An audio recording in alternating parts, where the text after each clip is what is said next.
my dears, welcome to the Mad Tea Party. I'm your host, the Mad Hatter. Today we're going to be trying 3 teas, kind of giving a short description of them, how they taste, what the benefits of them are. The first one is the Blueberry Robust.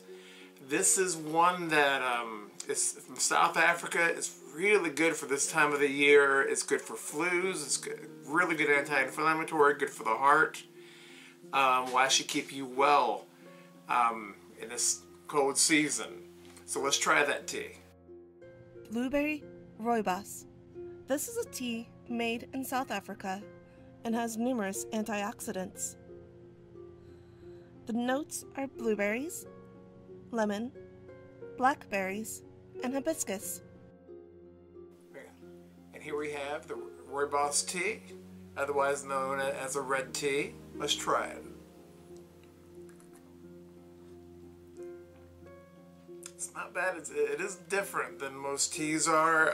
It's not one that I usually drink. It is low in caffeine. Really good for this time of the season.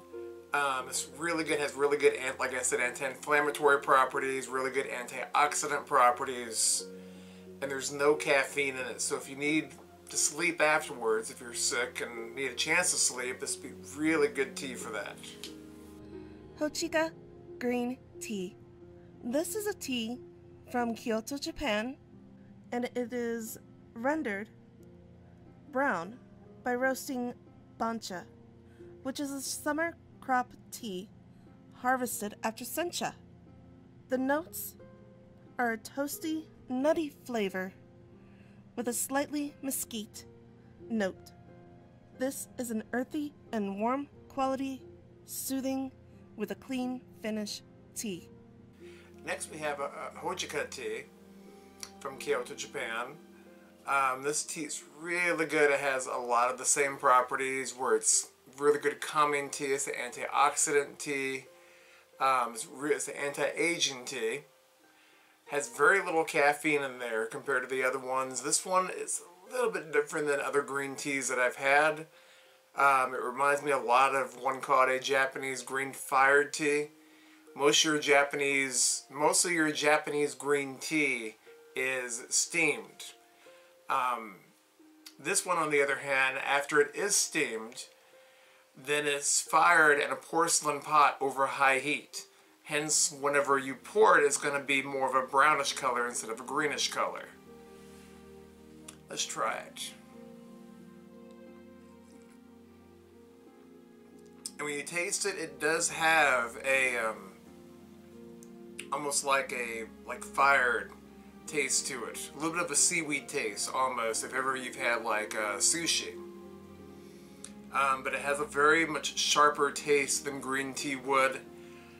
A lot of people will add honey to it or other flavors to it to give it some taste besides that kind of sharp taste. Personally, I like it. It's actually a really good tea. Really good afternoon tea. Earl Grey Tea. This tea is infused with bergamot oil, which is a type of citrus fruit. The notes are citrus, such as bergamot, lime, and clementine, along with almonds, lavender, agave, and it is smooth and well balanced.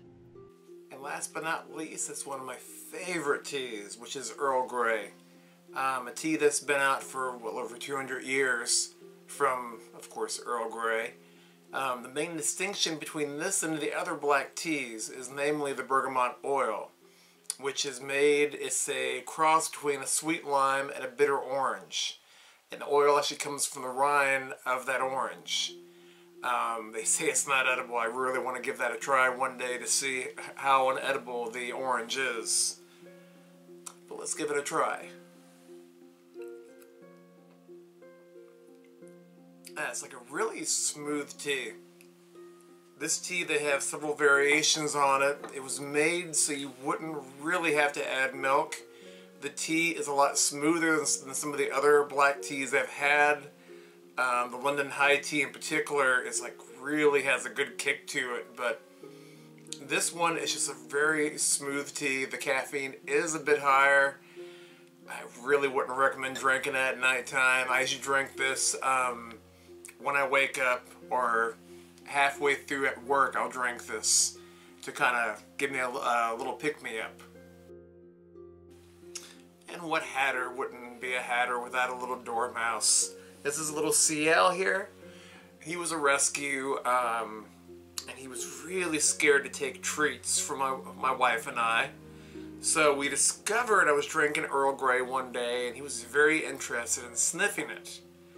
And I found out that by dipping in treats in Earl Grey, he would take it and was very interested. Really, really likes the taste of it. We don't give him a lot of it, just a taste here and there. I'll dip my fingers in and let him try it, or I'll dip his treats in there. But he really, this is one of his favorite teas. This is, every time I have a cup, I'll dip a little cookie and I'll dip one of his treats into it and let him have it then, and he really seems to enjoy it. Well, that's it for this week's tea review. Say bye, my little dormouse. Say bye. Yes. Until next week, toodles. If you like these kinds of tea reviews, please like, comment, and subscribe for future videos. If you would like more information on the teas featured, please click on the links below in the description.